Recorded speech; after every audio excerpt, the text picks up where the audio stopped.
ETF index mutual funds నేర్చుకుని stock మార్కెట్లో రాణించాలనుకుంటున్నారా? వెంటనే ఈ నెంబర్కి కాల్ చేయండి.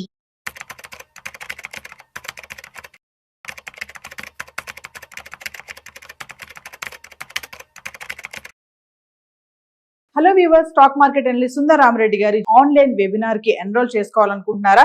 ఎస్ఐపి ప్లాన్ కానీ, ఫైనాన్షియల్ ప్లానింగ్ కానీ, మరి రిటైర్మెంట్ ప్లాన్ ఎలా చేసుకోవాలి, కిడ్స్ ఉన్నారు, కిడ్స్ కి సేవింగ్ స్కీమ్స్ కానీ, ఇలాంటి డీటెయిల్స్ అని తెలుసుకోవాలనుకుంటున్నారా? మరి ఫీజు వచ్చేసి 4444. మరి కింద కనిపిస్తున్న నెంబర్ కి కాల్ చేసి రిజిస్ట్రేషన్ చేసుకోండి. నమస్తే, welcome back to Suman TV. ప్రస్తుతం మనతో పాటు ఉన్నారు stock market analyst Sundar Ramareddy గారు.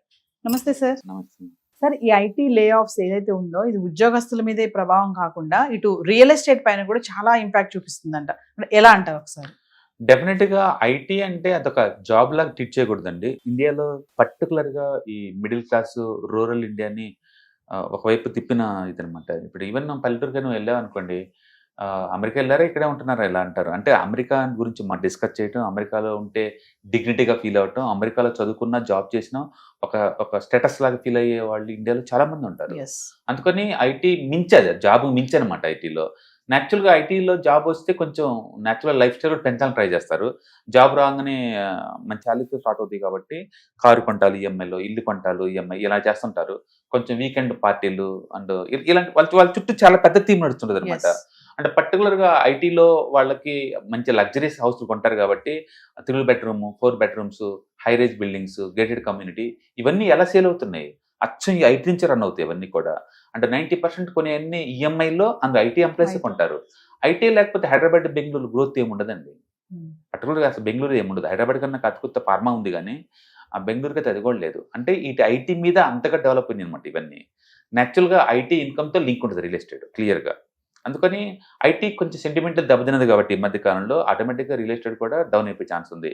అది మార్కెట్ ఎంత పడిందంటే ఆ రోజు లే ఆఫ్ న్యూస్ వచ్చిన రోజు ఐటీ సెక్టర్ డ్రాప్ అయింది 0.6 అండి. ఎప్పుడైతే టీసీఎస్లో 12,000 మందిని పీకేస్తాం న్యూస్ రాగానే రియల్ ఎస్టేట్ 4% పడిందంటే ఊహించుకోండి అది ఎంత భయపడింది అనేది. ఎందుకంటే సెంటిమెంటల్ డల్ అయింది అది. బట్ దీని ఎఫెక్ట్ లాంగ్ టర్మ్లో ఉంటుంది అంటే ఉండకపోవచ్చు, షార్ట్ టర్మ్లో ఉంటుంది, లాంగ్ టర్మ్ ఉండకపోవచ్చు. ఎందుకంటే అమెరికాకి సంబంధించిన IT, non IT global capacity సెంటర్లో హైదరాబాద్లో దగ్గర 600 ఉన్నాయండి. ఒక్క కంపెనీలో 1000 మంది ఎంప్లాయీస్ ఉన్నారు. అందుకని ఐటీ ఒక రూట్లోనూ ఇంకో రూట్లోనూ మొత్తం సపోర్ట్ చేస్తూ ఉంది. అందుకని ఈ లే ఆఫ్ న్యూస్ టెంపరీ అయ్యి ఉండొచ్చు కానీ బట్ 2-3 ఇయర్స్ టైం కనుక ఇస్తే కనుక మళ్ళీ రికవరీ ఛాన్స్ ఉంది. ఆల్రెడీ ఈ గవర్నమెంట్ మారిన తర్వాత IT real estate already slow అయిపోయింది. హైదరాబాద్ వచ్చిన తర్వాత ఇంకా స్లో అయిపోయింది. అండ్ ఇప్పుడిప్పుడే పికప్ అవుతుంది అనుకున్న లోపలనే మళ్ళీ ఈ ఐటీలో లే ఆఫ్స్ తోటి సెంటిమెంట్ కొంచెం డల్గా ఉంది. మొత్తానికైతే ఇంక 1 or 2 ఇయర్స్ కూడా హైదరాబాద్లో రియల్ ఎస్టేట్ ఇంతే ఉంది. బట్ అదే వరల్డ్ వైడ్గా చూసుకుంటే ఎక్కడ కూడా ఏమి ఉండదండి. అది అంతకంత గ్రోత్ అవుతూనే ఉంటుంది. అందుకని ఎకానమీ 6.5% జీడిపి గ్రోత్ నడుస్తూనే ఉంది కాబట్టి అండ్ రియల్ ఎస్టేట్ దాని తగ్గట్టు మూవ్ అయ్యే ఛాన్స్ ఉంది కదా తప్ప కొలాప్స్ అయ్యే ఛాన్స్ లేదు. కాబట్టి టెంపరీగా హై రైజ్ బిల్డింగ్స్ ఐటీ లేదు కాబట్టి ఎఫెక్ట్ అయ్యే ఛాన్స్ ఉంది. బట్ గుర్తుపెట్టుకునే స్టార్ట్అప్ కంపెనీస్ వరల్డ్లోనే ఇండియా 3rd ప్లేస్లో ఉంది. స్టార్ట్అప్ కంపెనీస్లో ఎక్కువ మంది ఎంప్లాయీస్కి స్టాక్ ఆప్షన్స్ ఇస్తారు. వాళ్ళందరూ స్టాక్ ఆప్షన్స్ ఇస్తారన్నమాట. అందుకని స్టాక్ ఆప్షన్స్ ఉన్న వాళ్ళందరూ ఎక్కువ త్వరగా రిచ్ అవుతారు కాబట్టి వాళ్ళు ఈ హై రైజ్ బిల్డింగ్ ఇలాంటివి కొంటారు. ఊహించుకోండి, ఎన్విడియా వాళ్ళకి ఇండియాలో 10,000 మంది ఎంప్లాయీస్ ఉన్నారు. ఎన్విడియాలో ఎవరైతే 10 ఏళ్ళు వర్క్ చేస్తారో వాళ్ళందరికీ యావరేజ్ మీద 100 కోట్లు సంపాదించారు ఒక్కొక్కళ్ళు. అక్కడ ఏంటంటే శాలరీ 40-50 లక్షలే ఉంటుంది. కానీ స్టాక్ ఆప్షన్స్ ఈచ్ ఎంప్లాయ్కి 1-2 కోట్లు వర్తిస్తారు. స్టాక్ ఇలా పెరుగుతుంది లాస్ట్ 5 years నుంచి అది. అందుకని మెజారిటీ ఎంప్లాయీస్ అందరూ కరోడుపతులేరు ఆల్రెడీ. ఈవెన్ టెస్లా కూడా బెంగళూరు టీమ్ ఉంది, 150 మెంబర్స్ ఉన్నారు. అందరికీ 60 లక్షల ప్యాకేజీ ప్లస్ స్టాక్ ఆప్షన్స్ 1 కోటి వర్త్. ఇలా అమెరికాలో ఈచ్ అండ్ ఎవ్రీ కంపెనీ కూడా వాళ్ళ ఎంప్లాయీస్కి స్టాక్ ఆప్షన్స్ ఇస్తుంది. అమెరికన్ మార్కెట్ చాలా స్ట్రాంగ్గా మూవ్ అవుతుంది కాబట్టి అక్కడ వీళ్ళకి స్టాక్ ఆప్షన్స్ వల్ల ఎక్కువ ఇన్కమ్ క్రియేట్ అయ్యే ఛాన్స్ ఎక్కువ ఉందన్నమాట. అందుకని రియల్ ఎస్టేట్ ఎప్పుడు కూడా జస్ట్ లోకల్గా 1-2 కంపెనీస్ కాదు, గ్లోబల్ థీమ్ అది. గ్లోబల్గా వరల్డ్లో స్టాక్ మార్కెట్ మొత్తం ఆల్ టైమ్ హైలో ఉన్నాయి.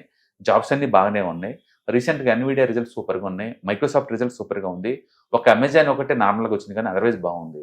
అందుకని రిసెషన్ వచ్చే ఛాన్స్ లేదు. అందుకని టెంపరీగా అడ్జస్ట్మెంట్ అయ్యే ఛాన్స్ ఉంది. కాబట్టి రియల్ ఎస్టేట్ 1 or 2 ఇయర్స్ ఫ్లాట్గా ఉండి మళ్ళీ రికవరీ ఛాన్స్ ఉంది. రికవరీ ఛాన్స్ ఎక్కువ ఉంది.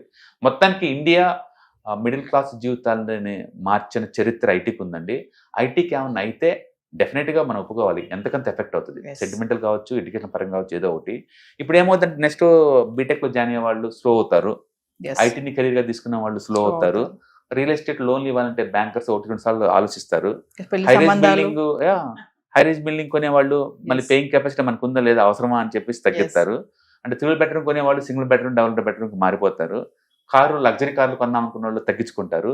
అండ్ డిస్కోథెక్స్కి వీకెండ్స్ పార్టీకి వెళ్ళే వాళ్ళు అవసరం అని చెప్పేసి తగ్గిస్తారు.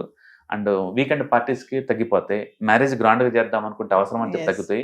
ఈ రిపుల్ ఎఫెక్ట్స్ అనేది సొసైటీలో ప్రతి సెగ్మెంట్ మేము పడుతుంది ఐటీ సంబంధాలు కూడా ఇంకా చూడరు. ఆటోమేటిక్, ఎందుకంటే Yes. దాని మీద మోజు తగ్గుతుంది కదా. Yeah. అందుకని సెంటిమెంటల్ గా కొంచెం సప్రెస్ అవుతాయి.